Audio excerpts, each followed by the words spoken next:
TV O Estado, eu estou aqui com a deputada federal Tereza Cristina, que tem feito de tudo para que o agronegócio não seja mais injustiçado na tributação brasileira. Por incrível que pareça, o setor que segura a balança comercial do nosso país é tributado de uma maneira injusta e principalmente cobra-se que o produtor tenha que arcar com uma conta que ele nem sabe se é dele. Para entender um pouquinho melhor dessa história, que a gente divulgou muito aqui no Jornal Estado, o tal do Fundo Rural, eu trouxe uma especialista nesse assunto que tem tratado incessantemente todos os dias da vida dela nesse ano sobre o Fundo Rural. Muito obrigado pela presença, deputada. Obrigada a você. Por que é tão complicado entender essa história de Fundo Rural? O que é o Fundo Rural? Para que todo mundo possa entender, não só o produtor rural que está assistindo esse vídeo nesse momento. Na verdade, o Fundo Rural é uma contribuição previdenciária, né, que os produtores pagam, ou pagavam, né, para contribuir para o fundo previdenciário, para as aposentadorias dos trabalhadores rurais. Ele, inclusive, o produtor rural não tem direito a fazer a aposentadoria pelo Fundo Rural. Se ele quiser fazer a dele, né, ele é produtor, tem uma fazenda, produz abóbora, batata, boi, soja, ele tem que pagar o seu carnê. Esse dinheiro vai para um fundo previdenciário. O que acontece? É um tributo que foi feito há 30 anos atrás.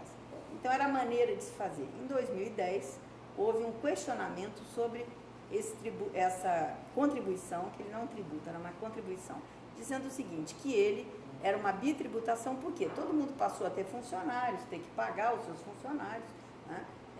Então que isso aí era uma bitributação e isso foi para a justiça.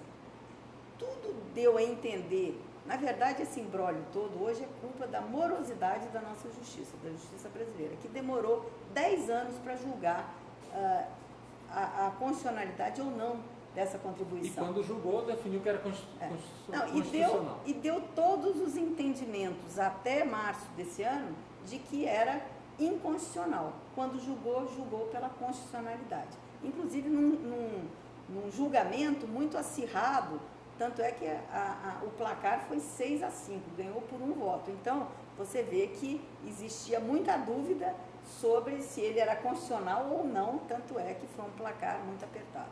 Desde então, existe aí uma revolta que o homem do campo achou que ele não tinha mais que pagar esse tributo, né? E quando veio a constitucionalidade, o julgamento pela constitucionalidade, o que aconteceu?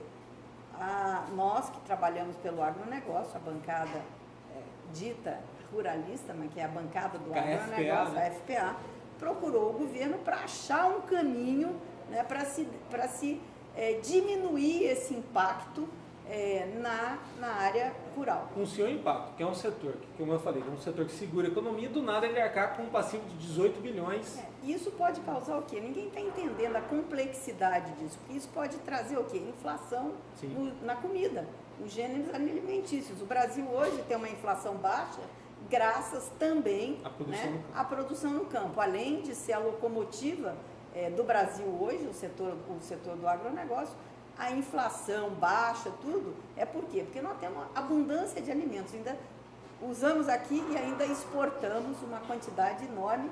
Nós aí sustentamos mais de 1 bilhão de pessoas no mundo, entre brasileiros e não brasileiros. Sem contar que o desemprego no campo ele tem um diferencial muito grande em relação ao desemprego na cidade, né? Com certeza. A mão de obra do campo ela é específica. Com certeza. Então, eu acho que não foi medido esse impacto social que teria. O que nós temos hoje? Uma briga enorme, por quê?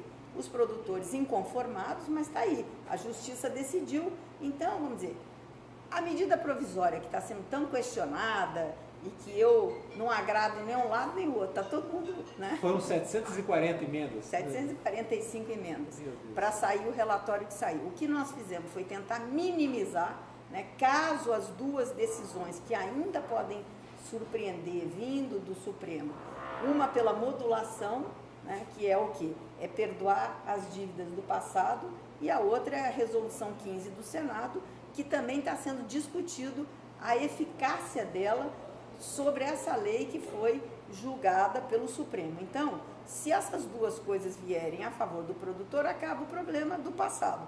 Mata a dívida do passado e nós vamos então ter o presente, que a medida provisória é muito, aí eu acho que ela é muito boa, ela atende o setor, que ela vai passar, em vez de 2,3, cobrar 1,5, né? Você baixa aí 40% na alíquota dessa contribuição. Na alíquota dessa contribuição, E eu coloquei no meu relatório a opção do produtor pagar pela folha ou pela receita bruta da sua produção.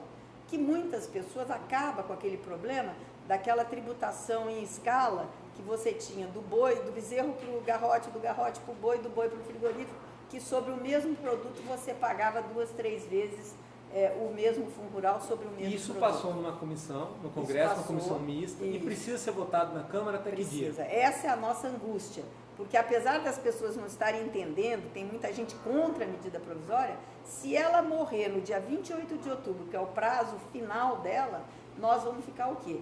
E não passar nada no Supremo, nós vamos ficar com essa conta cheia, com a conta no valor dos últimos 5 anos, quem tem liminar pode chegar até 10 anos, né? E sem nenhum perdão de multa, juro, sucumbência, enfim, é o valor total da dívida que nós vamos ter que pagar e com um parcelamento normal, que é o parcelamento que a Receita Federal dá, de 36 meses, enquanto na medida provisória você pode chegar a 240 meses esse parcelamento, o que não é o ideal, mas resolve um problema, pelo menos por enquanto. Se ela não passar na Câmara essa semana que vem, não agora essa aqui de hoje, mas na próxima, dia 21, e ir para o Senado com tempo de ser votada, ela pode caducar, e se ela caducar, aí eu não sei, nós vamos ter que pensar o que fazer, que aí sim o agronegócio tem uma dívida de 18 bilhões nas suas costas. Perfeito, muito obrigado pela presença. Eu que te agradeço. Aqui. Quer dizer, não é tão fácil, não é tão simples, essa insegurança jurídica é terrível, ainda mais em época de crise, não tem nem o que dizer. TV O Estado aconteceu, virou notícia.